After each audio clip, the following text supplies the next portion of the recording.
Happy day public school में Chandrayaan 3 moon mission के बारे में बच्चों को बताया गया। चंद्रयान 3 क्या है, वो चांद पे जाकर क्या करेगा और उससे संबंधित सारी जानकारियां बच्चों को दी गई। अध्यापिकाओं ने बड़े ही सरल तरीके से बच्चों को चंद्रयान 3 के बारे में अवगत किया।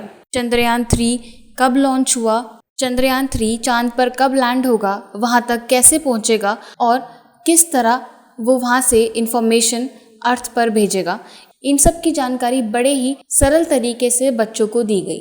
चंद्रयान 3 मून मिशन भारत के लिए बहुत ही महत्वपूर्ण मिशन है। इसकी जानकारी भारत के बच्चे बच्चे को होनी बहुत ही ज़रूरी है। ये हमारे लिए और पूरे देश के लिए बहुत ही गर्व की बात है कि चंद्रयान 3 आज मून पर सक्सेसफुली लैंड करने जा रहा है।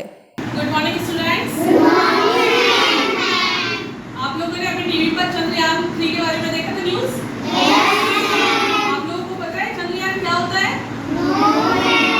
चंद्रयान दो शब्दों से मिलकर बना है, चंद्र प्लस यान। चंद्र से मतलब है मून और यान से मतलब है एक ऐसा व्हीकल जो चांद के ऊपर गया है। तो चंद्रयान 3 इस बार इंडिया ने लॉन्च किया है। चंद्रयान 3 यानी कि हमारा एक सैटेलाइट जो कहाँ पे पहुंचा है? मून पर। जो मून पर क्यों भेजा गया है? ताकि वो मून पर जाके पता लगा सके कि वहाँ का एटमॉस्फेयर कैसा है। जैसे आपके अर्थ पर कैसा एटमॉस्फेयर जिसमें आप सांस ले सकते हो, ऐसा। तो वहाँ पे जाके पता लगा सके कि वहाँ पे एटमॉस्फेयर कैसा है और वहाँ के वहाँ का वो कैसा है, वहाँ की मिट्टी कैसी है, ये सारी चीज़ें पता लगाने के लिए इंडिया ने एक अपना व्हीकल लॉन्च किया जिसका नाम है चंद्रयान 3। ठीक है, चंद्रयान 3 से पहले भी चंद्रयान 1 और चंद्रयान 2 भेजे जा चुके हैं। चंद्रयान 1 को भेजा गया था 2019 के अक्टूबर में, जिसका देखना था चंद्रयान 1 2008 के अक्टूबर में भेजा गया था। लेकिन जब तक वो सिर्फ मून पर आइस का पता लगा पाया था, पोलर नॉर्थ पोलर रीजन में, इतने में क्या हुआ था, हमारा उससे संपर्क टूट गया था। यानी कि जो हम लोग यहाँ अपने इंडिया से उसके साथ में जो हम लोग कनेक्टेड थे, तो उससे हमारा कनेक्शन टूट गया और वो हमारा जो स्पेस क्राफ्ट था वो क्या, वो हमारा लॉस्ट हो गया, यानी कि खो गया था।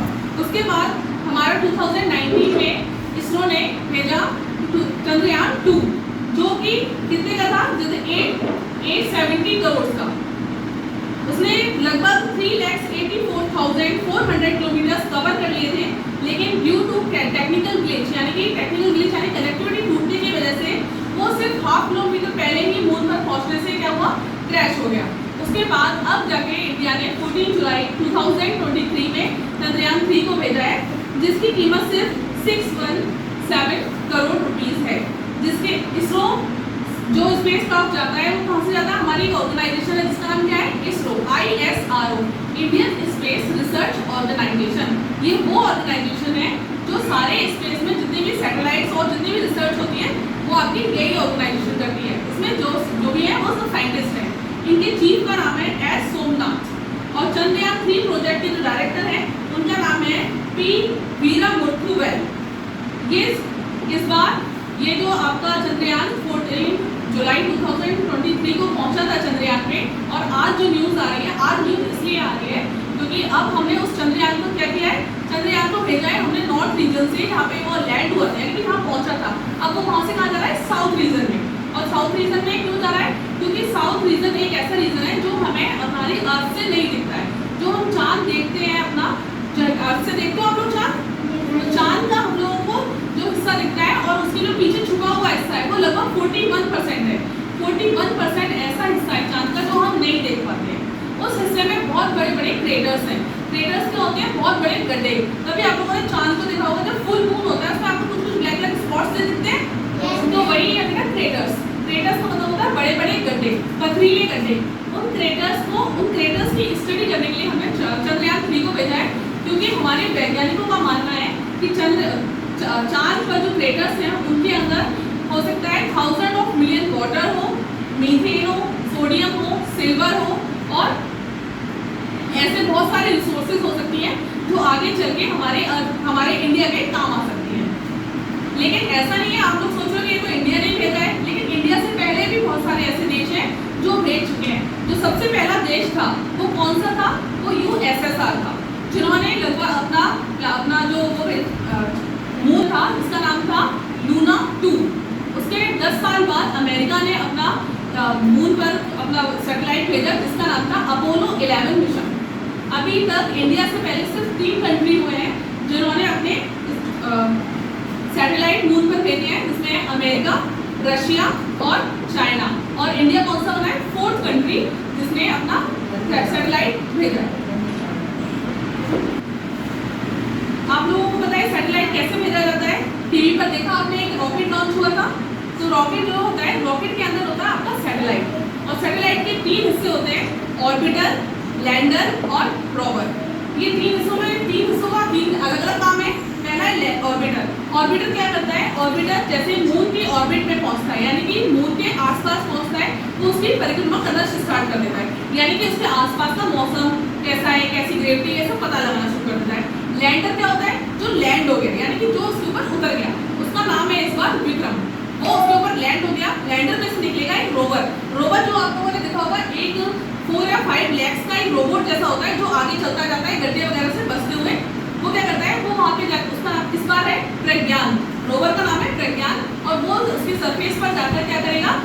वहाँ पे जाके वैज्ञानिक प्रयोग करेगा, यानी कि देखेगा, या कि सॉइल इकट्ठी करेगा, या कुछ और तरह के वहाँ पे स्टोन्स वगैरह उसे मिलते हैं, वो सारे इकट्ठे करेगा और वो वापस लेकर आएगा, या फिर उनकी वहीं पर स्टडी करके बताएगा कि उनके अंदर कितना मॉइस्चर है। यानी पहले हमारी प्रायोरिटी कि वहाँ पे पानी कितना है, तो उसके अंदर देखेगा कि इसमें पानी कितना है। अगर आज हमारा चंद्रयान 3 साउथ पोल पर उतारने का जो हमारा प्लान है, अगर आज मौसम अच्छा नहीं होता है चंद्रमा पे, तो उसको हम लोग पोस्टपोन करके कल उतारेंगे, यानी कि 27 अगस्त को। और आज हमारा इसका लाइव टेलीकास्ट शुरू हो जाएगा 5 बजे से लेकर 6 बजे तक। आप टीवी पर देख सकते हैं कि आपका सैटेलाइट कैसे कैसे मूव कर रहा है। इसरो आपको इसकी लाइव लोकेशन का आपको पूरा वीडियो आपको प्रोवाइड कराएगा टीवी पर, ठीक है। तो हमें मालूम चल गया कि चंद्रयान 3 है क्या, कैसे पहुंचा है और क्या क्या करने पहुंचा है, क्या रिसर्च है उसकी। पहली रिसर्च है चंद्रमा के साउथ पोल पर पानी और आइस का उसे प्रेजेंस पता करनी है कि पानी है या नहीं चांद पर। और दूसरा, चंद्रमा की जो सरफेस है उसकी संरचना कैसी है। जैसे आपने देखा आपकी जो लैंड है अर्थ पर कैसी है, वो कभी कहीं पर डेजर्ट है, कहीं पर नॉर्थ पोल पर आइस है, ऐसे ही वो पता करने है कि वहाँ पे किस तरह की संरचना है। तीसरा, जैसे हमारे अर्थ पर आपने देखा पैन या कोई भी चीज़ गिरती है तो डायरेक्ट नीचे गिरती है, कभी ऐसा तो नहीं है पैन गिराया तो ऊपर गया, नहीं होता ना। तो ये किसकी वजह से? एक फोन रिवॉल्व हो रहा है, ये बताया था कि इसकी परिक्रमा लगाएगा इसके आसपास में ऑर्बिटर, इसके ऑर्बिट में।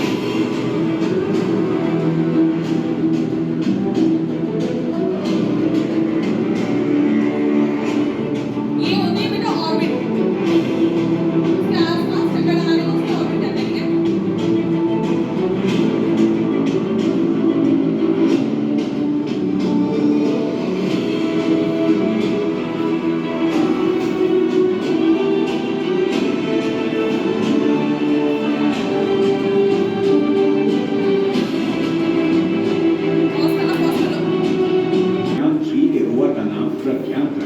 चंद्रयान 2 के रोवर का नाम भी प्रज्ञान था।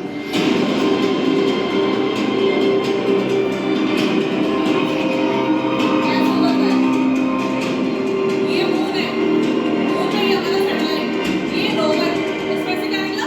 रोवर। प्रज्ञान रोवर लैंडर के 100 लैंडिंग के करीब ये 3 घंटे मून के ऊपर बाद चलेगा और उससे चंद्रमा सॉइल की इकट्ठी सतह करेगा, पर उतरेगा सैंड और थोड़ी सी बिना सैंड देर लेगा। किए काम शुरू कर देगा।